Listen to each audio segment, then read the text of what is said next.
дау. Бисім, илах деген сөздің маңында дау басталып кетті. Қазақ мақтанып айтпау, оның көне тамыры бар. Ол Соломон деген кісіні айтқан. Сол Соломонның айтқаны туралы Мұхаммадтың өзі хадисінде айтып кеткен. Бізге екі ғана нәбиге илах деп айту мүмкіндігі берілген деп. Оны жаңағы роликті де көрсетіп қойды. Бірақ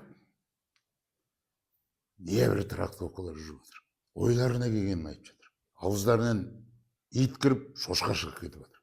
Шошқа кіріп, ит болып шығып кетіп жатыр. Сөздері туралы айтып отырмын да. Сондай бір сөзді Жаңғырхан Омаров деген азамат жазып былай дейді. Оны дейді, Сүлеймен айтпаған дейді, Соломон айтпаған дейді. Аллах айтқан. Сауатсыз дейді. Маған айтады. Сауатсыз. Оны Аллах айтпайды. Аллах өзіне өзі Аллахтың атымен бастадым деп айта ма дейді. Қандай надандық ол?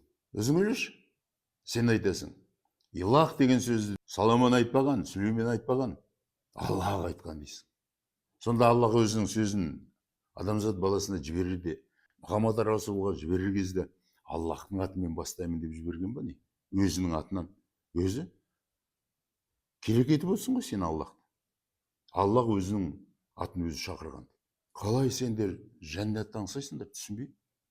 Қалай жәннатқа барамын деп ойланасыңдар? Мынандай сөздермен, мынандай ойменен, мынандай шешімменен айтшы, Жаңғырхан.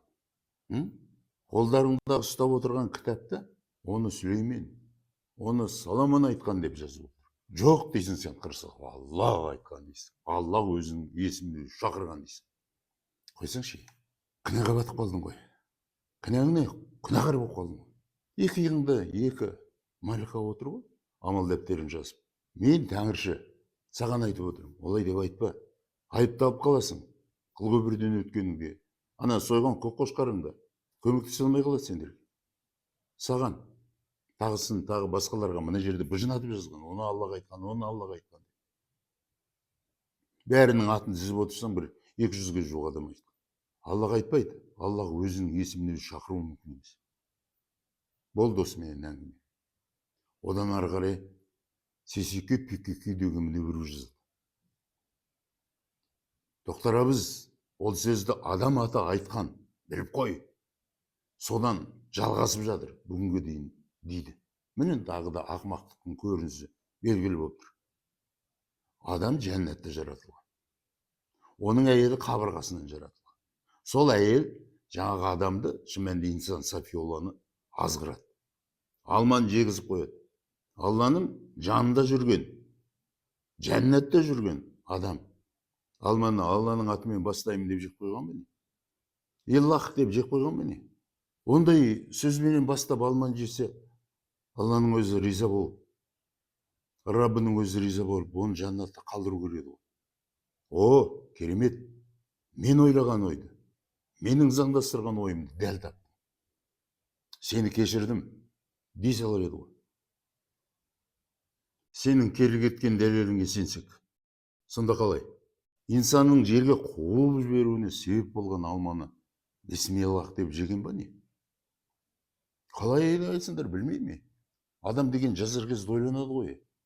Мен тұңғыш жаратылған инсан Сафиолла туралы жерден орап алып жасалынып, бүкіл ангелдарды, маликаларды шақырып алып осыған қызмет етесің деп құдіреттеп қойған инсанға алманы жеп қойған кезде Алланың атымен бастаймын деп жеген деп айтып отырсың. Деген білмеймін. Мен Тәңіршімін. Сендерге байқап сөйлеңдер. Қой сойсаң да, тамақты жесең де, ойланып сөйлеңдер. Ол сөзді қалай болды солай айта салуға болмайды деп отыр. Оны пророктар айтқан, Соломон айтқан, оны Мұхаммад Расул айтқан. Бірақ сен кімсің? Сынақта жүргендердің ең төменгі сатысы. Керек болатын болса түсіп атқан аяттардың ішінде тұрған түсініктердің өзін орнына қойып айта алмайсыңдар. Сөйтіп отырып, мынандай куәлікке тұрасыңдар. Біреуің айтасың, оны Аллахтың өзі айтқан, өзінің атын өзі шақырған. Екіншің айтасың, күнәға батқан адам алманы жеген кезде Алланың атымен жеген. Адам деген ойлану керек қой. Мүмин мен мүслимдер ойлансаңдаршы. Алланың атымен бастауға сен лайықты адамсың ба? лайықты адам емессің.